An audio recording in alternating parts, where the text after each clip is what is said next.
morning, good day, good evening, good afternoon, good evening, good night.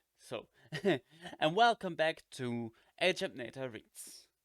This time with chapter 28 of The Last Elf. Let's go. Josh was in despair. He had been an idiot, an absolute idiot. He felt sick at the thought of how stupid he had been. His idiocy was profound, cosmic, titanic, gigantic, epic, infinite, mountainous, incurable, irreparable. All right, you've been a bit daft, but it's not true to say that it's hopeless. Only death is hopeless. And yesterday, no one actually died. The dragon's words were lost in the wind, which blew furiously in from the stormy sea. Josh was still too ill to do anything but lie on the ground, hunched in on himself, quivering like a leaf in a gale, while a pain as unbearable as a red-hot knife ran through the thumbs of both his hands. He was burning up with fever. The cold wind was a relief to his fiery skin. He lay on the wet grass with his hands plunged in a little puddle of icy water that formed among the rocks outside the cave when the rain fell. Obviously, the little girl had to be that child, the daughter of Monser and Saya. She had her mother's features and the dark skin of her father. He should have been able to work it out all by himself. She had the generosity and courage of her father and mother. She had never stopped protecting and reassuring the smaller girl. A shame that, like her mother and father, she grew angry in a matter of seconds, and for reasons that were incomprehensible. Yosh should have noticed all by himself that the little girl was desperate, malnourished, miserable, broken with exhaustion, and the first thing he should have done was to protect her and bring her to safety, rather than leaving her where she was, after putting her in mortal danger. The fact was that the pain of the other girl, the smaller one with the mutilated hand, had struck him like a rock, and he had immediately worked the right order in which things should have been done. First, bring the children to a better place, then heal their wounds, cure their afflictions, and console their miseries. The dragon nodded with conviction as he attacked the third capercaillie that he had slipped onto a willow branch with spit, which was browning nicely over a delightful little fire of rosemary and pine, so that the smell of the burning twigs merged with the odor of roasting meat. "How can you eat that stuff?" the elf asked plaintively. I bite with my front teeth and chew with my back teeth," the dragon replied politely. "Let's go on with the story. Why did you faint?" Rebuilding the little girl's hand was terrible. I should have known. I should have remembered how exhausting it had been to heal your wound and multiplied it infinitely. I should have foreseen that it would put me out of action. I should have figured out that this wasn't the moment. But the worst is over, knowing that the man and the woman died and that it was my fault. My fault! Yosh's eyes were lost in the void. All this is so. He couldn't find words. Stupid, ridiculous, and laughable, suggested Obro, as he tore into his fourth capercaillie. He even started sniggering. "How dare you? How can you?" He groped around for words that might deliver a wound to match his own. "Stupid, blind beast, son of an even stupider beast, more insensitive and brainless, and what's more fond of idiotic fairy stories. How can you laugh? That marvelous girl is desperate and an orphan because I because they saved me." The dragon remained quite composed. He plunged his teeth into his fifth capercaillie. "I'm laughing at you, not her.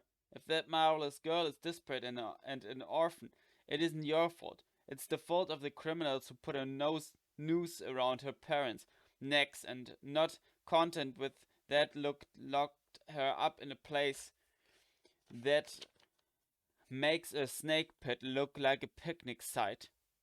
We are responsible for our actions and ours alone. Marcio and Scylla, or whatever their names were, chose to save you. Chose to save you. And that was their right, their choice, among other things. Without you, they wouldn't exist. But that's not the point. You remember the story of the dwarfs from the second runic dynasty? First, people persecuted them because they wore beards. Then, because they'd stopped wearing them, they just wanted their minds.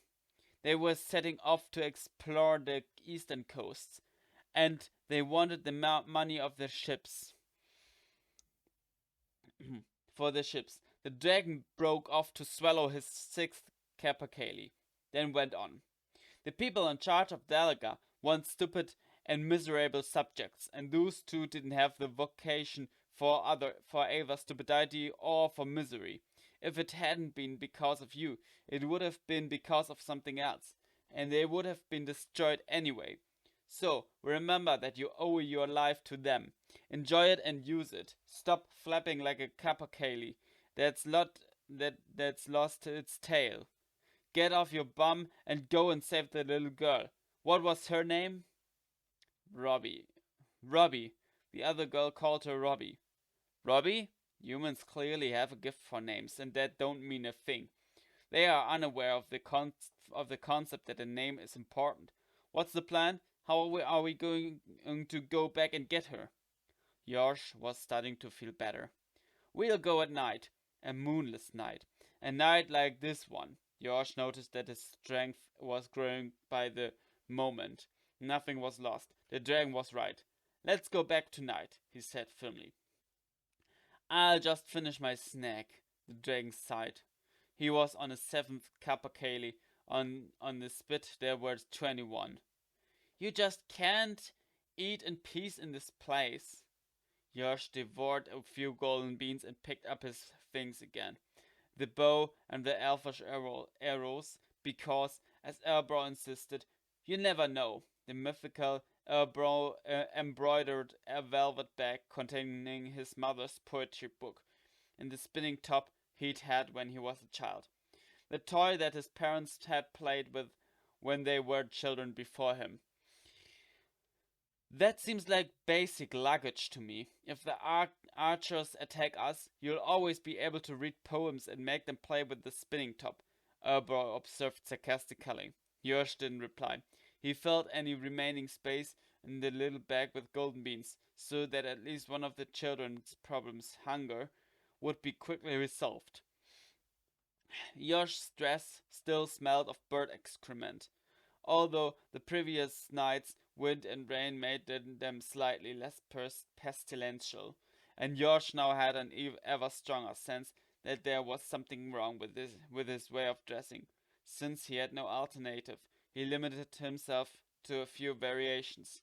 He took off the top layer of the dress, the one with the embroideries and little patterns made of holes that were called lace.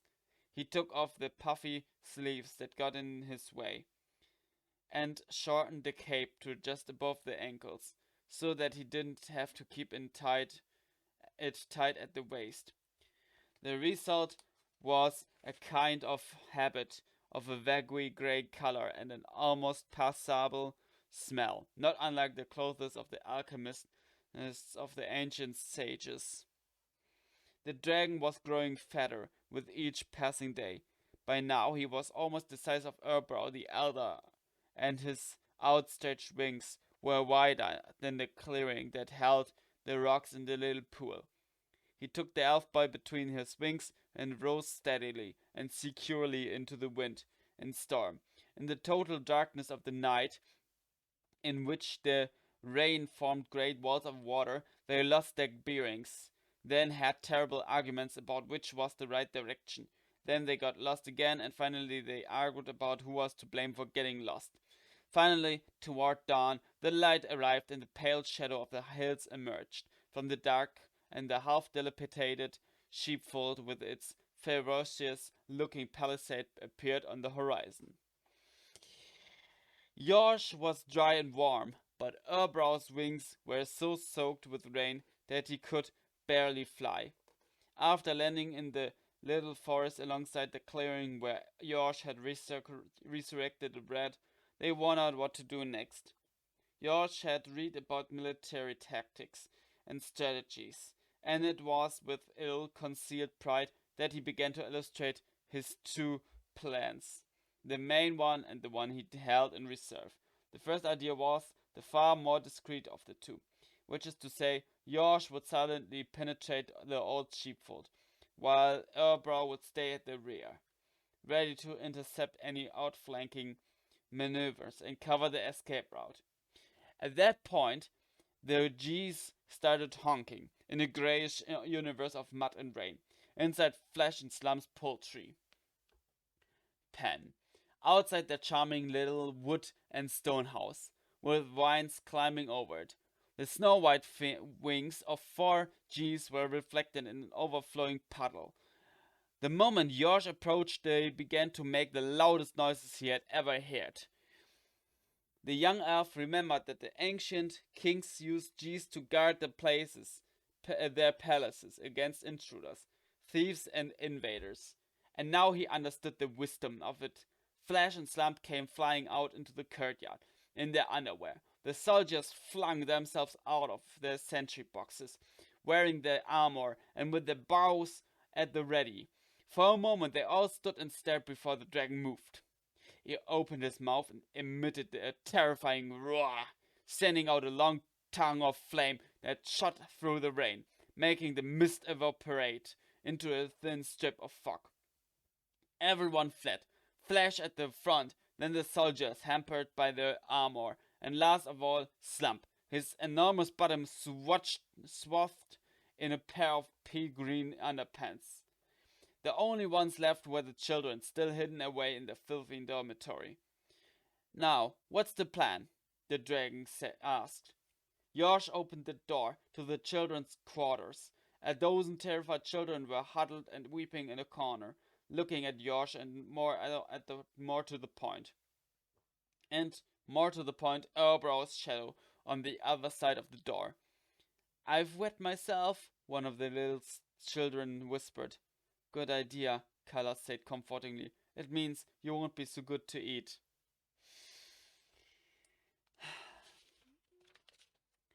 "My name's Yorsh," the elf introduced himself. He'd had enough of being told to bless himself and decided to limit himself to the short version. The children were still huddled and terrified. Their weeping continued, becoming shriller now. "Do something to reassure them," the elf said to the dragon. Urberb rummaged around in his various memories for an idea. Then his mouth widened into a kind of smile, that revealed his inferomedial and posterolateral fangs, and the worried wails of the children rose to another level. "Surely you can do better than that," groaned Yorsh. The smile widened. The postero-inferior fangs appeared as well. Besides being longer, they were also more curved. Some of the children hurled themselves to the ground, begging not to be eaten. What absolute nonsense! Dragons never eat people," Yorsh said, exasperated. Now he realized that Robbie was missing. He had to reassure the children quickly to find out what had happened to her. The uproar continued and got even worse. Cries alternated with pleas for pity. Now they were imploring Elbrow not to eat them, and begging the terrible elf not to kill them with his rage. Yorsh didn't know what to do. All the things that came to mind, shouting, waving his arms around, lighting the little torch that hung near the entrance, only frightened the children all the more. Finally, a mighty roar drowned the hubbub, and the light of a new flame lit up the darkness. A smell of meat, half roasted and half burnt, filled the air. There was sudden and total silence. "Who wants a bit of roast goose?" asked the dragon. "A lovely fat goose." "Hey, you two, the biggest ones," he said, turning to Falco and Foulpast. One of you go and find a bit of rosemary, and the other a branch of willow or pine, so that we can put the rest of the cheese on the spit. And he didn't have time to finish. The boys darted out toward the fence, from which there rose the unmistakable smell of something warm, into which they could plunge their teeth and then feel their stomachs filling up. The only thing that can drown all out fear and hunger, the dragon hastily explained. It applies to dogs, cats, humans, goldfish, dragons, and trolls. I don't know enough about elves to deliver a judgment about them in this respect. Kala stayed behind. She went over to Yosh, took a long brave breath, swallowed, and then stayed there. Yosh kneeled down to bring his head to head level with the girls. Where have they taken Robbie? He asked gently. Kala calmed down, swallowed again, then managed to speak. To Delagar. They've taken her to Delagar. I heard Flash and Slump talking about it. They took her to a palace called the Old Palace Dungeon.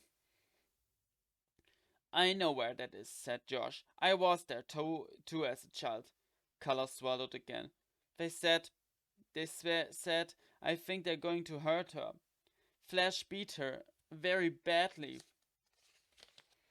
Don't worry, I'm going to get her now. Don't worry, it'll all be fine. Yosh repeated it several times, not just to calm Kala down, but for his own sake too. Kala nodded. Her eyes filled with tears, but she choked them back and didn't cry. Yosh turned to go. He was in the doorway when Kala mumbled something. Pardon? He said, turning around. Kala shyly raised her left hand with the fingers spread and took another big breath. Thanks for my hat, she said. This time he heard her. In the few moments that Yosh had spent with Kala, Erbrow the younger had already organized the children. He had put the smallest ones safely in the little house decorated with hearts and ghostlings, which Flash and Slump had left with the door half open, while the bigger ones helped him organize the mammoth spit in spite of the rain. In Flash and Slump's house, the children had found some real bread made with real grain, and a yellow thing with a very special smell that they called beer. Goose and chicken feathers flew everywhere, and Josh watched with horror as they wrung the poor creatures' necks. Anyone want some golden beans? He asked. No one even replied. Do you really eat people sometimes? One of the youngest children asked. Only very rarely, replied the dragon pompously. The flavor isn't terribly good, and the shoes are a further complication. Could you eat Slump? The little one asked hopefully. Is he the one with the big pea green bottom? Asked the great dragon. Dragons don't eat humans anymore. Dragons never eat humans. Never! Yelled Josh. If nothing else, he managed to get everybody to be quiet for a moment.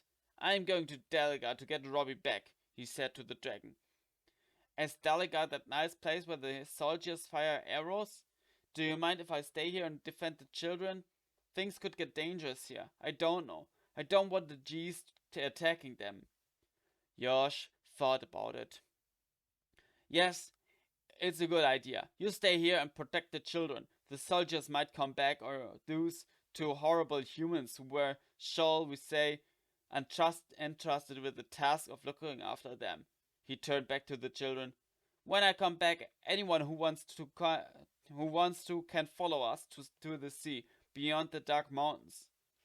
Although he hadn't really thought about it yet, he knew what he had to do. Get Robbie back and then bring everyone to safety on the seashore. There are shards on the seashore, which might think and write poetry, but you can still eat them, he said, quoting Monster the Hunter and not speaking so much as thinking out loud. Kala started laughing. That was what Robbie used to say, too. Her father said it to her. Really? How long would it take to get from here to Delagar? A day's walking? On foot, I would say yes, replied Kala. But there are horses too. The last time Slump went to Delagar, he came back on a horse. It's tethered at the back of the house. Then I'll take the horse, and I'd better get a move on before it ends up eaten with rosemary along with everything else, said Yosh with one last glance at the dragon and the flock of ravenous children. Now you go along and, well, eat your piece of meat. Even if it has thought? Kala asked. Yosh looked at the little girl's pale cheeks, the big circles under her eyes, and her skeletal legs, and knew that the G's and chickens would be turned into strength, blood, and flesh. Yes, he said, even if it has thought. Kala smiled at him and ran off. Yosh went to get the horse. It was a magnificent bay with big hazel eyes. Yosh put a hand on its forehead and felt its soft fur, while a series of sensations ran through the horse's mind. Longing for its mother when it was a colt, horror at the thought of saddles and reins, a grudge about the long journey from Delaga with the huge bottom and riding crop of his previous rider, and a great desire to kick him. Fine, he whispered. No saddle and no reins. We elves don't need them. The horse looked into his eyes and understood. Yosh leaped onto his back, and the horse sped off immediately. It was like being as one with its strength and speed. The most beautiful sensation he had ever felt, apart from flying on Urbrow. In the rain-soaked light of dawn, finding his bearings was easy. Before midday, the meaning walls of Dalaga were in view. That was chapter 28 of The Last Elf. And with that I say, see ya.